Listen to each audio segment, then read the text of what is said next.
सुप्रभात बच्चों। आज का अध्याय है अलंकार।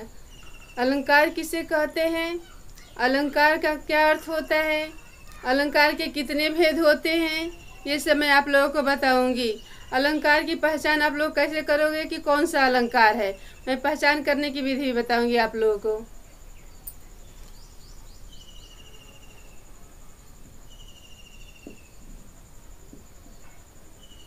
अलंकार, अलंकार को फिगर,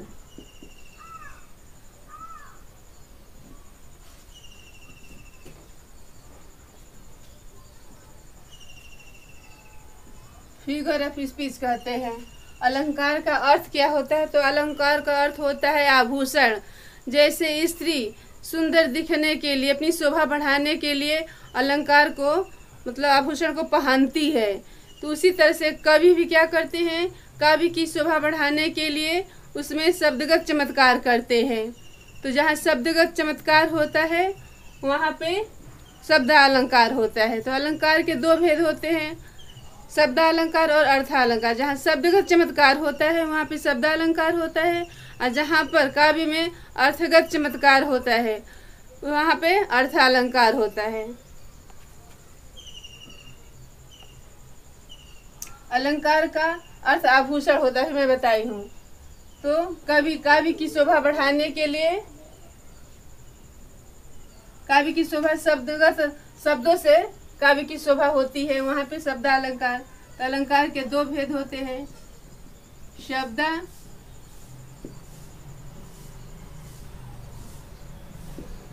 शब्दालंकार और अर्थालंकार।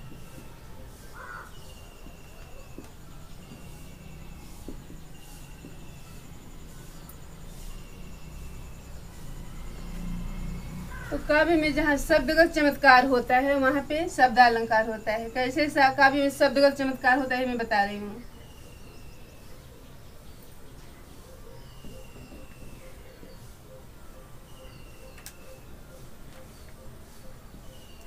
सूर्यपुत्री जमुना के तट पर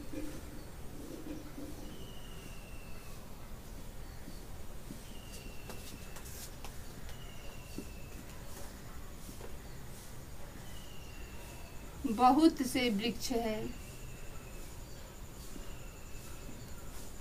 वृक्ष है। सूर्यपुत्री जमुना के तट पर तमाल के बहुत से वृक्ष है।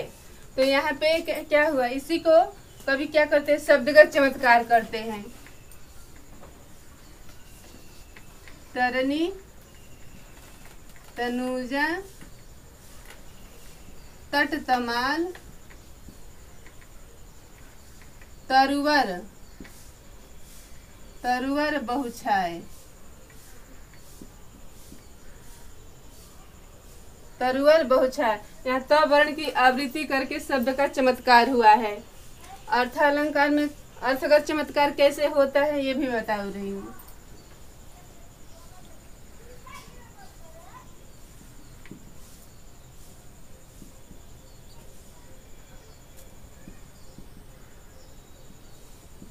प्रातः काल उषा की लाली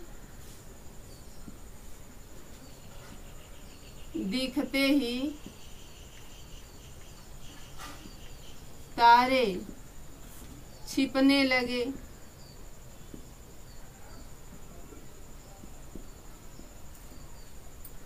प्रातः काल उषा की लाली दिखते ही तारे छिपने लगे। इसको अर्थगत चमत्कार कैसे हुआ है, अंबर पनघट में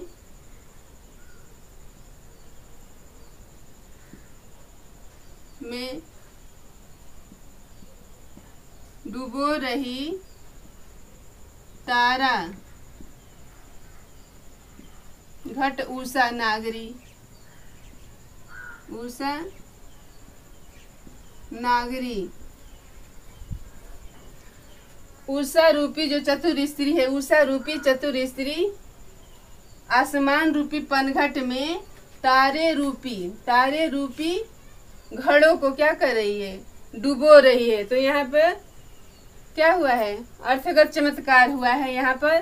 तो ये अर्थालंकार है, इसमें अर्थगत चमत्कार हुआ है कि पन असमान रूपी पनघट में। तो यहाँ पर अर्थगत चमत्कार हुआ है। अब शब्दालंकार के कितने भेद होते हैं, तो शब्दालंकार के 3 भेद होते हैं, अनुप्रास अलंकार, यमक अलंकार, श्लेष अलंकार।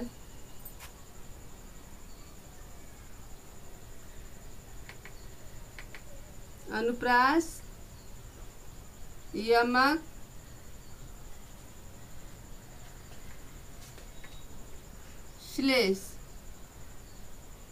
श्लेष अलंकार।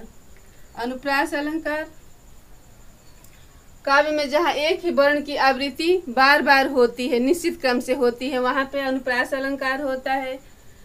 तो वर्ण की आवृत्ति में स्वर व्यंजन दोनों आते हैं, स्वर और व्यंजन, वर्ण की आवृत्ति बार बार होती है। तो स्वर व्यंजन वर्ण में दोनों आते हैं। तो स्वर की आवृत्ति कैसे होती है, अवधि, अवधि आधार आस आवन की।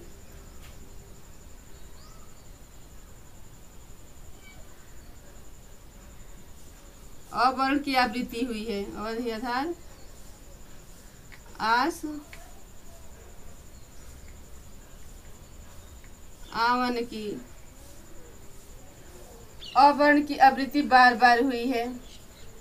व्यंजन की आवृत्ति कैसे होती है, तो तवर्ण की आवृत्ति होती है, तरिणी तनुजा तट तमाल तरुवर बहुछाय। तवर्ण की आवृत्ति हुई है।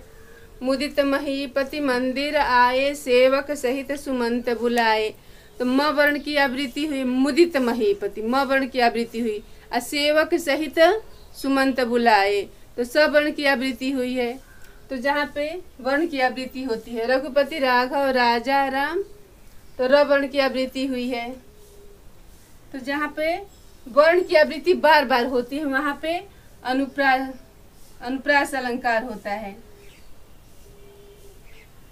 श्लेष अलंकार, यमक अलंकार। अब मैं बताऊंगी यमक अलंकार। काव्य में जहाँ एक ही शब्द 2 बार आता है, एक ही शब्द 2 बार, 2 या 2 से अधिक बार आए, वहां पे यमक अलंकार होता है। 2 बार आता है, 2 से अधिक बार भी आता है। कनक कनक, कनक कनक ते 100 गुनी, ते 100 गुनी मादकता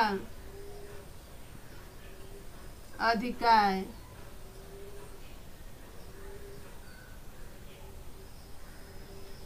या खाए बौराय नर,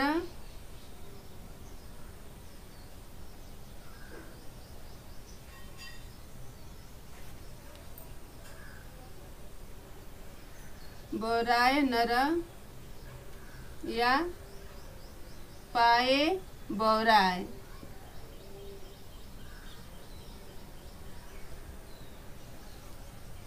तो यहाँ पे 2 बार कनक आया है। एक कनक का अर्थ होता है धतूरा, धतूरा, और दूसरा कनक का अर्थ होता है सोना, स्वर्ण। तो यदि 100 गुनी, यदि कोई ज्यादा क्या कर ले, धतूरा खा लेगा तो क्या हो जाएगा, पागल हो जाएगा। यदि कोई 100 गुनी सोना पालेगा तो क्या हो जाएगा, ज्यादा, मतलब 100 मतलब बहुत ज्यादा, तो क्या हो जाएगा, वो भी पागल हो जाएगा।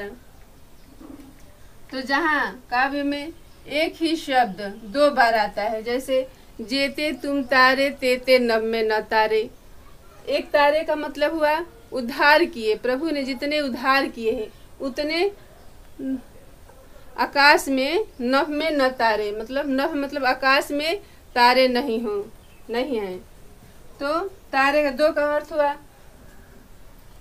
कबीरा सोई पीर है जो जाने पर पीर।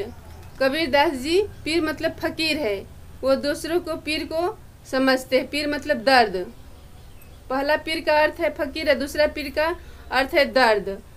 तो एक ही समान आता है लेकिन अर्थ भिन्न भिन्न होता है।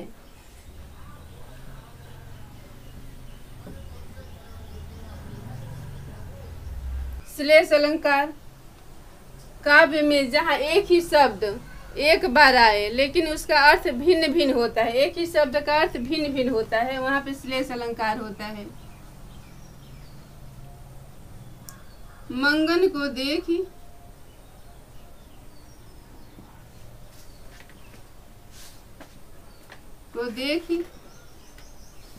पट देत बार बार है।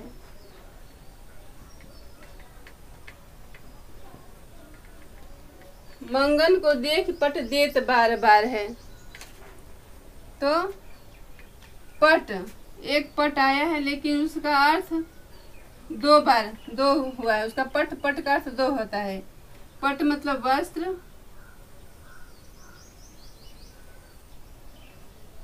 एक पट का अर्थ होता है दरवाजा। काव्य में जहाँ एक ही शब्द एक बार आता है लेकिन अर्थ उसका भिन्न भिन्न होता है, तो पट मतलब वस्त्र। मांगने वाले को देखती है, तो एक औरत है जो मांगने वाले को देखती है तो क्या करती है, बार बार वस्त्र देती है। एक औरत है जो मांगने वाले को देखती है तो पट मतलब बार बार दरवाजा क्या कर देती है, बंद कर देती है। तो वहाँ पे श्लेष अलंकार है।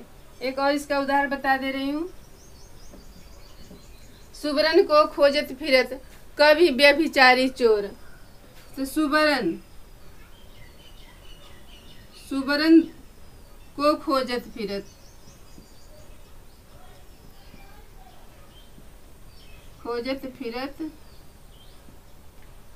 कभी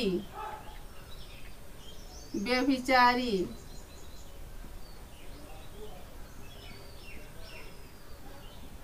चोर। सुबरन मतलब सुबरन का अर्थ कितना निकल रहा है, 3 अर्थ निकल रहा है इसका सुबरन का। एक कवि के लिए, कवि व्यभिचारी चोर। सुबरन मतलब कवि के लिए सुंदर वर्ण। कवि क्या खोजता है, सुंदर वर्ण। कविता के लिए क्या करता है, सुंदर वर्ण खोजता है। व्यभिचारी के लिए, व्यभिचारी क्या होता है, क्या करता है, सुंदर स्त्री को खोजता है, सुंदर स्त्री को। सुबरन मतलब सुंदर स्त्री, व्यभिचारी सुंदर स्त्री खोजता है। और चोर के लिए क्या है, स्वर्ण। सुबरन मतलब स्वर्ण, सोना। सुबरन को क्या कहते हैं, स्वर्ण, सोना। तो चोर क्या खोजता है, सोना, चोरी के लिए। तो सुबरन का अर्थ 3 बार आता है। तो वहां पे श्लेष अलंकार। श्लेष का अर्थ होता है चिपका। श्लेष का अर्थ होता है चिपका होना। एक ही शब्द से अनेक अर्थ चिपके हुए हैं। कितना सुंदर वर्ण, सुंदर स्त्री, सुंदर स्वर्ण, सोना। तो एक ही सुबरन से भिन्न भिन्न अर्थ है, तो वहाँ पे श्लेष अलंकार होता है। लेकिन यमक में एक ही शब्द 2 बार आता है, अर्थ भिन्न भिन्न होता है लेकिन एक ही शब्द 2 बार आता है। और श्लेष में एक ही शब्द आता है लेकिन उसका अर्थ भिन्न भिन्न होता है। अब मैं बताऊंगी अर्थालंकार। अर्थालंकार के कितने भेद होते हैं, तो अर्थालंकार के 5 भेद होते हैं। कौन कौन से,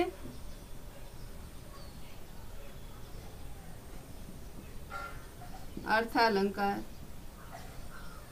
काव्य में जहाँ अर्थगत चमत्कार होता है, अर्थात काव्य का सौंदर्य अर्थ या भाव में निहित होता है, वहाँ पे अर्थालंकार होता है। अलंकार के 5 होते हैं। उपमा, उपमा अलंकार, रूपक अलंकार, उत्प्रेक्षा,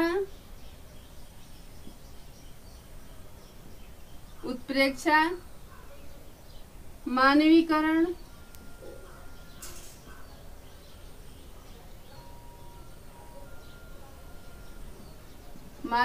अलंकार, अतिशयोक्ति अलंकार।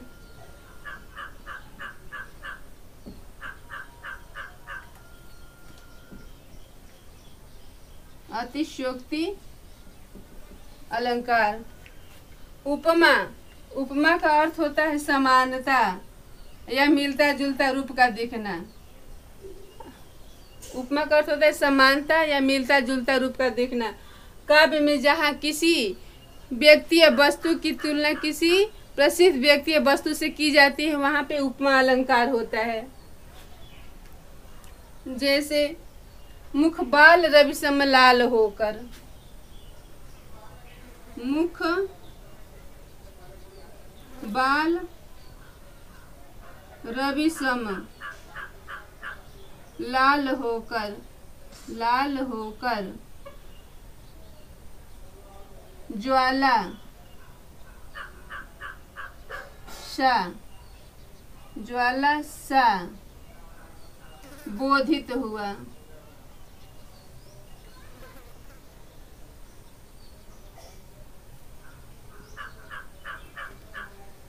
मुख बाल रवि सम, बाल मतलब उगते हुए सूर्य के समान, उगते हुए सूर्य के समान लाल होकर, ज्वाला मतलब आग के समान बोधित हुआ। तो मुख की तुलना, मुख की तुलना सूर्य और आग से की गई है, वहाँ पे उपमा अलंकार होता है। मुख की तुलना सूर्य और आग से की गई है। अत्यधिक क्रोध के कारण अर्जुन का मुख अत्यधिक क्रोध के कारण लाल हुआ है। तो लाल होने के कारण उसकी तुलना किससे की गई है? उगते हुए सूर्य से की गई है और आग से। आग ज्वाला मतलब आग होता है, अग्नि होता है।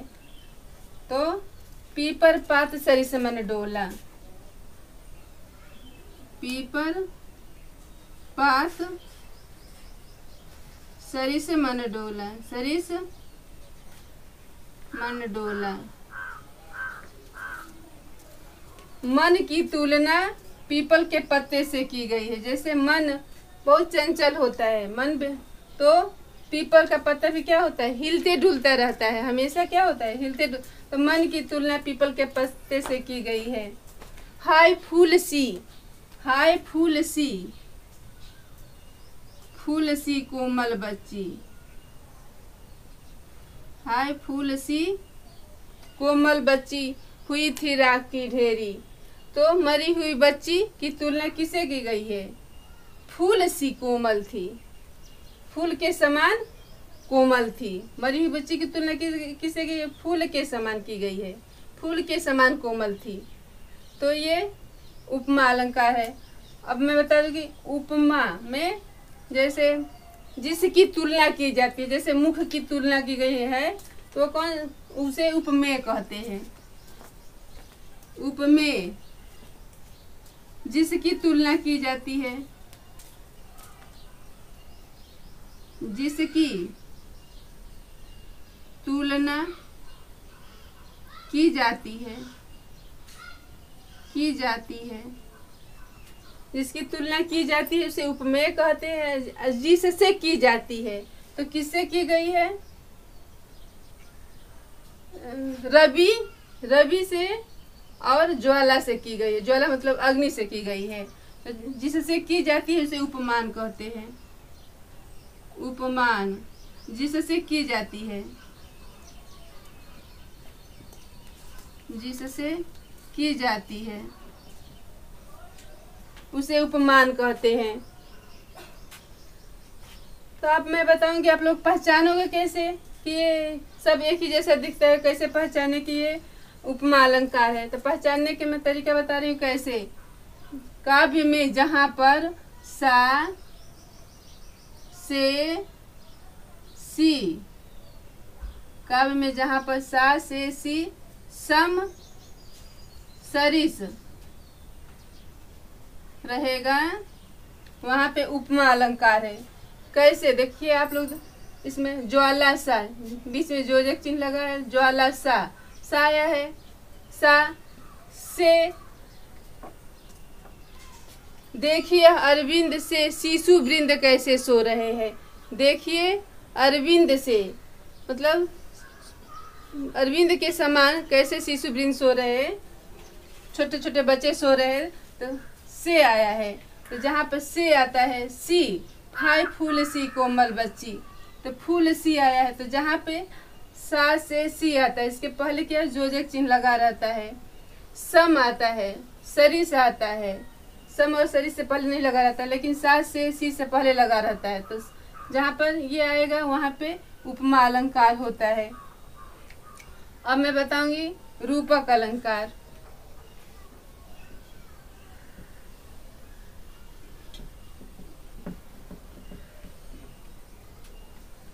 रूपक अलंकार काव्य में जहाँ पर उपमेय में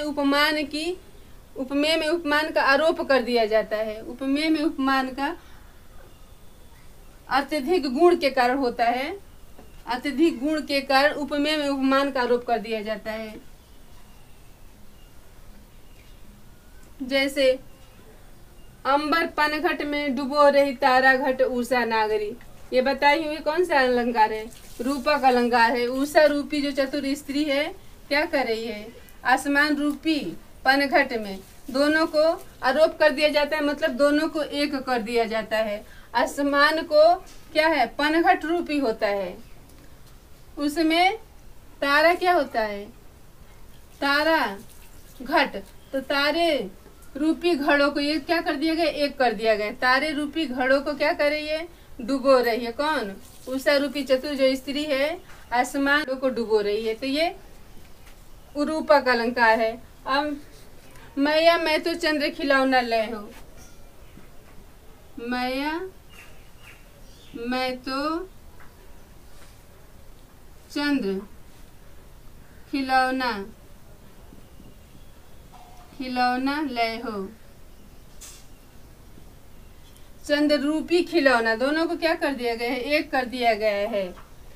ये चंद्रमा क्या है? उपमेय है, तो उपमान का किसमें आरोप कर दिया गया? चंद्रमा पर आरोप कर दिया गया कि चंद्र रूपी खिलौना। तो ये यहाँ पे उपमेय पर उपमान का आरोप कर दिया जाता है, वहाँ पे रूपक अलंकार होता है। तो एक और उदाहरण बता रही हूँ, आप लोग पहले समझोगे कि कैसे। लखन उतर आहूति सरिसा भृगुवर कोप कृशान बढ़त देख जल सम बचना बोले रघुकुल भानु। आप बताइए आप लोग इसमें कौन सा अलंकार है?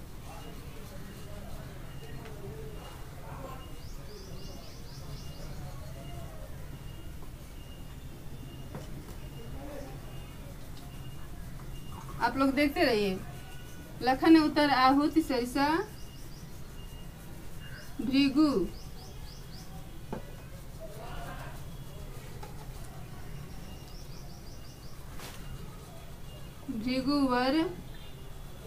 कोप कृशान बढ़त देख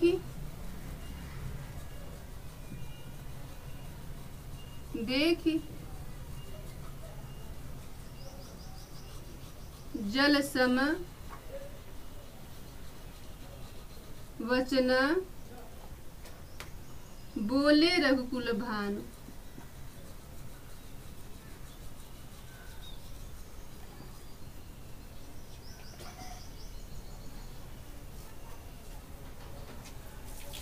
आप बताइए आप लोग इसमें कौन सा अलंकार है? तो लखन के उत्तर जो आहुति के समान थे, आहुति के समान थे, तो के समान आ रहा है, तो ये कौन सा अलंकार है? के समान, तो ये उपमा अलंकार है। भृगुवर कोप कृशान, दोनों को एक कर दिया गया है। कोप मतलब क्रोध रूपी अग्नि को बढ़ते देखकर जल के समान शांत करने वाले रघुकुल के भानु श्री रामचंद्र जी, रघुकुल के भानु श्री रामचंद्र जी जल के समान शांत करने वाले वचन बोले। तो जल सम मतलब उपमा अलंकार है। ये क्रोध रूपी अग्नि को बढ़ते देख, तो ये क्रोध रूपी क्या है? दोनों को एक कर दिया गया है, तो ये रूपक अलंकार है। अब मैं बताऊंगी आप लोगों को उत्प्रेक्षा अलंकार। काव्य में जहाँ उपमेय में उपमान की संभावना या कल्पना की जाती है, वहाँ पे उत्प्रेक्षा अलंकार होता है। कैसे संभावना या कल्पना की जाती है? सोहत ओढ़े पीत पटा,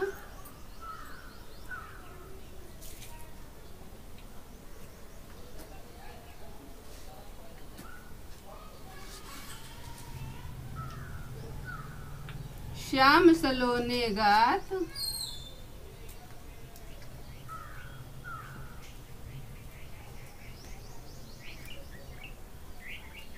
श्याम सलोने गात मनहु नीलमणि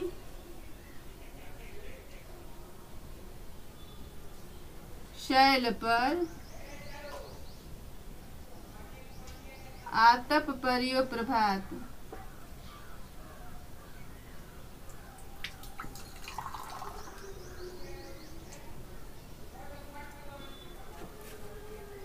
श्री कृष्ण के सांवले सलोने शरीर पर पीले वस्त्र कैसे शोभा दे रहे हैं, मानो नीलमणि। मतलब कि श्री कृष्ण के शरीर में नीलमणि पर्वत की कल्पना की जा रही है। नीलमणि श्री कृष्ण के शरीर में किसी कल्पना की जाए, नीलमणि पर्वत की। सोहत ओढ़े पीत पटा, और जो पीले वस्त्र पहने हैं उसमें कैसी कल्पना की जा रही है, सूर्य की कल्पना की जा रही है। मानो उसमें किसी कल्पना की जाए, नीलमणि पर्वत की और सूर्य की कल्पना की जा रही है। तो ये मानवीकरण उत्प्रेक्षा अलंकार है जिसमें कल्पना की जाती है। वहां पे या इसके पहचान के लिए मैं बता दूं कैसे पहचानोगे कि ये उत्प्रेक्षा अलंकार है। तो जहां पर काव्य मनहु मतलब मानो होता है, मनहु मनहु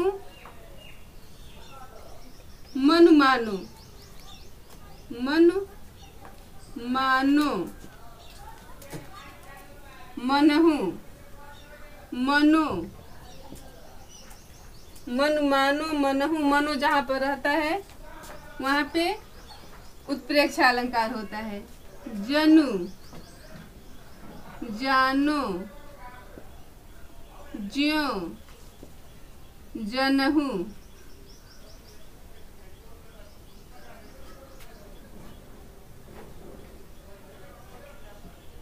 जनु जानो ज्यों जनहु। तो यहाँ पे जनु जैसे विधि निधि दिन लेत जनु छीने, जनु आया है, विधि निधि दिन लेत जनु छीने, तो जनु आया है। तो जहाँ पर मनु मानो मनो मनहु जनु जानो ज्यों जनहु यहाँ पर आएगा हुआ, यहाँ पर आप लोग पहचान लेना है आप लोगों को कि उत्प्रेक्षा अलंकार है। अब मैं बताऊंगी मानवीकरण अलंकार।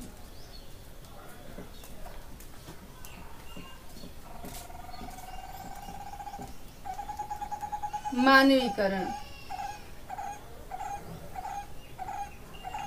प्राकृतिक पदार्थों या तत्वों पर मानवीय भावनाओं या क्रियाओं का आरोप होता है, वहां पे मानवीकरण अलंकार होता है।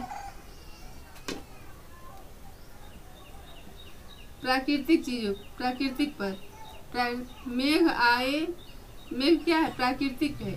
मेघ आए बन ठन संवर के, संवर के, मेघ आए बन ठन संवर के। तो मेघ पर क्या है, प्राकृतिक भावनाओं का आरोप है। मेघ पर क्या है, प्राकृतिक भावनाओं का आरोप है, होता है। तो वहाँ पे मानवीकरण अलंकार था। मेघ आए कैसे, मानव की तरह बन ठन संवर के आए हैं। फूल हंसी कलिया मुस्काई, तो फूल का हंसना और कलिया का मुस्काना। तो फूल प्राकृतिक है, कलिया भी प्राकृतिक है, उस पर मानवीय भावनाओं मानवीय क्रियाओं का, जैसे हंसना मुस्कुराना, ये क्या है, क्रिया है। तो मानवीय क्रियाओं का आरोप होता है। फूल का हंसना मुस्कुराना क्रिया है, तो ये मानवीकरण अलंकार है। अतिशयोक्ति अलंकार काव्य में जहाँ किसी बात को भी, किसी विषय को बढ़ा चढ़ा करके कहना, वर्णन करना, वहाँ पे अतिशयोक्ति अलंकार है। अति मतलब बहुत ज्यादा, अति मतलब बहुत ज्यादा बढ़ा चढ़ा करके कहना, वर्णन करना। जैसे हनुमान की पूछ में लगन पाई आग, लंका सगरी जल गई गए निशाचर भाग। हनुमान की पूछ में आग लगने से पहले ही लंका का जल जाना कौन सा अलंकार है, अतिशयोक्ति अलंकार है। जहाँ न पहुँचे रवि, जहाँ न पहुँचे रवि वहाँ पहुँचे कवि, पहुँचे कवि। जहाँ रवि मतलब जहाँ सूर्य भी नहीं पहुँच पाते हैं वहाँ कवि की कल्पना पहुँच जाती है। तो कवि की कल्पना को बढ़ा चढ़ा करके वर्णन किया गया है, वहाँ पे अतिशयोक्ति अलंकार है। आगे नदियाँ बड़ी अपार, घोड़ा कैसे उतरे पार। राणा ने सोचा था तब तक चेतक था उस पार। घोड़ा घोड़ा का नाम चेतक है। तो राणा के सोचते ही चेतक का पार उतर जाना क्या है, अतिशयोक्ति अलंकार है। बच्चों, आप लोगों को वीडियो में समझ में आ रहा है तो इस चैनल को सब्सक्राइब करें, लाइक करें और वीडियो को शेयर करें।